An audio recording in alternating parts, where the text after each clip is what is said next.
जी नाज़रीन कराम, मैं एक पहली रिपोर्ट पर जो मशहूर रिपोर्ट है सीक्रेट यूएस फोर्सेस रिपोर्ट जो उन्होंने तैयार की थी तालिबान पर अफगानिस्तान की सूरत हाल पर जनवरी में पेश की थी उन्होंने, और उसकी वो लीक आउट भी हो गई, उसके बहुत से मंदरजात सामने आए। तो उसके बारे में आज एक तफसील के साथ उसके एक एक्सट्रैक्ट्स हैं, कुछ आर्टिकल्स हैं। उन्हें कहा कि इस रिपोर्ट को आप एनालिटिकल ना समझें, इसको इंफॉर्मेशनल समझें, और ये तालिबान से, फॉरेन फाइटर से, सिविलियन से जो 4000 बंदे पकड़े उनकी बेस पर ये रिपोर्ट तैयार की गई है और इस लिहाज से इम्पॉर्टेंट है। इस रिपोर्ट में इनका कहना यह है कि पहली बार तालिबान को कोई फनेटिक्स और पागल और इस तरह के लोग साबित करने के बजाय कहा गया बड़े प्रैग्मेटिक लोग हैं, समझदार लोग हैं और सोच समझ के सारा काम कर रहे हैं, ये नहीं कि पागलों की तरह लगे हुए हैं। और दूसरी बात यह है कि कोई इनके सब में से किसी के असरात जो है, ताल्लुकात जो हैं, वो अलकायदा से अब उस तरह नहीं जिस तरह गिने जाते हैं। ज़्यादा से ज़्यादा हक़ानी नेटवर्क के हैं, लेकिन उन्होंने कहा कि हक़ानी नेटवर्क नाम की चीज़ अफगानिस्तान में एग्जिस्ट नहीं करती। They are part of Taliban. वो अपने आप को हक़ानी नेटवर्क नहीं करते। ये हमने मगरब में एक लेबल लगाया हुआ है, एक नई फोर्स को इकट्ठा करने के लिए एक तालिबान से मुज़ाकरात हो रहे हैं। तो उन्होंने कहा जी ठीक है, बड़े डायनेमिक लोग हैं ये, लेकिन इनको कोई एक अलग नाम देना जो है ना, और वो कोई दुरुस्त बात नहीं है जी। ये समझदार लोग हैं। और दूसरी बात ये कि ये पैसों के लिए नहीं लड़ते। आप समझा जाए ना कि ये इनको $10 का स्पाई है ये, कि अगर इनको पैसे चाहिए और पैसों के लिए लड़ें तो पैसों के लिए नहीं लड़ते। फिर ये चंदा कहाँ से आता है इनका, ये उनके चंदा इकट्ठा करते हैं ये पाकिस्तान से भी, इस इलाके से भी, और फॉरेन डोनर्स भी इनको पैसे देते हैं। और उनके कुछ नाम आया है कि जी ड्रग मनी से होते हैं, ड्रग मनी से बहुत ज़्यादा। अच्छा कैसे दें? ड्रग मनी से तो वो खुद फाइनेंस कर रहे हैं अपने आप को। ये इतनी ओपीएम, अफ्यून, हीरोइन जो है कि पाकिस्तान के रास्ते थोड़ी जा रही है कि पकड़ा जाता है। वो कहाँ से जा रही है? उनके जहाज़ों में बैठ के जा रही है, और मेरा ख्याल में इलाके की उन्हें निगरानी करते हैं। अच्छा, वो अफ्यूम की काश्त को वो ये लोग बुरा नहीं समझते। वो समझे एक फसल है जिसको हम काश्त कर रहे हैं, ये मेडिसिन में भी इस्तेमाल होती है, ज़रूरतमंदों के लिए होती है।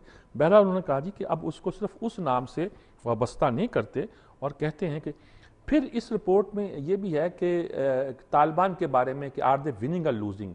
उन्होंने कहा जी बहुत सारे अफगान अब इस बात के लिए तैयार हैं कि आने वाले दिनों में यहाँ हुकूमत तालिबान की होगी। चुनांचे वो उनके साथ, आप उनको भेजते हैं उनसे लड़ने के लिए, वो उनसे दोस्ती कर लेते हैं और उनकी दोस्तियाँ हो रही हैं। तो ये सारी सूरत हाल जो है ये अमरीकी रिपोर्ट में, उनकी अपनी रिपोर्ट में कही गई है। उन्होंने कहा अच्छा इसमें यह भी आता है कि पाकिस्तान को हेल्प कर रहा है इनको।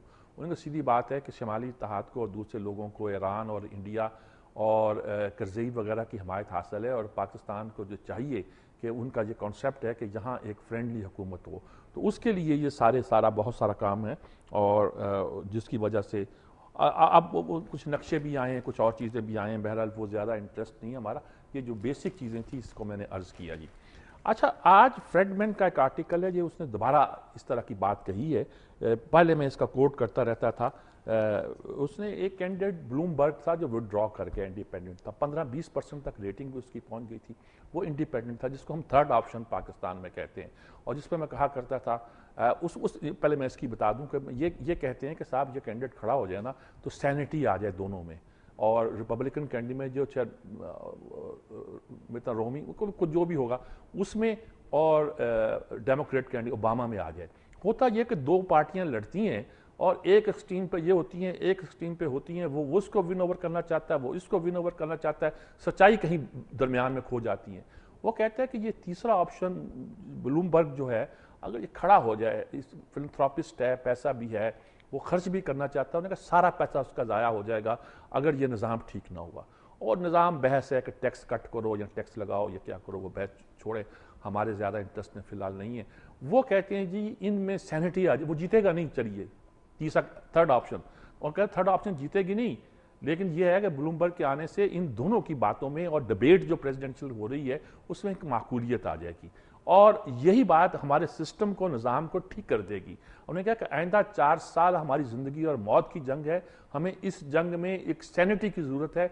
अमेरिकन एम्पायर डिक्लाइन कर रही है, इस एम्पायर तो नहीं कहा से डिक्लाइन कर रही है, इसको यानी कि अमेरिकन कोई ताकत को बचाने के लिए लाजमी है कि एक थर्ड ऑप्शन सामने आए। हमारे यहाँ कहते थे ना, जब इमरान खान आया लोगों ने कहा कि भाई नवाज शरीफ में भी अकल आ गई है, जरदारी में आई, कुछ देर बाद आ गई, उसके बाद उसको डाउन करना शुरू किया, जैसे ब्लूमबर्ग को वहाँ डाउन करना शुरू कर दिया। तो अब लोगों ने कहा कि नहीं, असल में बात आकर इमरान खान थर्ड फोर्थ थोड़ी है, वो तो कम्पीट कर रही है इनके साथ बराबर की सतह पर, وہ تو جیتنے کی پوزیشن میں. اب اس کو وہ اس طرح تھوڑا لیں گے, اس کو تھوڑا سا پروجیکٹ کریں گے. لیکن یہ بات طے ہے کہ 2 پارٹی سسٹم کی بہت سی خرابیاں جو ہیں امریکہ میں ظاہر ہو رہی ہیں. اس کے لیے کہتے ہیں کہ تیسری پارٹیاں, تیسری فورس کا ہونا بہت ضروری ہے. ہمارے بھی 2 پارٹی سسٹم کو جائے کیا ہے کئی سال تک, کولیشن گورنمنٹ کے باوجود بھی 2 پارٹیاں یہاں ہیں, انڈیا میں بھی 2 پارٹیاں, وہاں بھی کولیشن گورنمنٹ چلتی ہے. اب خیال کیا جاتا ہے کہ شاید ایک تیسری قوت ایمرج کر رہی ہے. پہلے تیسرا آپشن آج سے 2002 میں جماعت اسلامی اور عمران خان وغیرہ گنے جاتے تھے الگ الگ. اب عمران خان انڈاؤٹلی 3rd آپشن ہے. لیکن 3rd آپشن کا فائدہ جو ہوتا ہے کہ پہلے 2 آپشن کو ذرا ٹھیک کر دیتا ہے. وہ اس کا کیا نتائج نکلتے ہیں اس پہ میں کمنٹ نہیں کرتا. پاکستان کے حالات میں بہت سے لوگوں کو ہے کہ تبدیلی آ رہی ہے کوئی, اور کئی تجزیے اس طرح کیے جائیں تو لگتا ہے یہ ایک سچ مچ آ رہی ہے.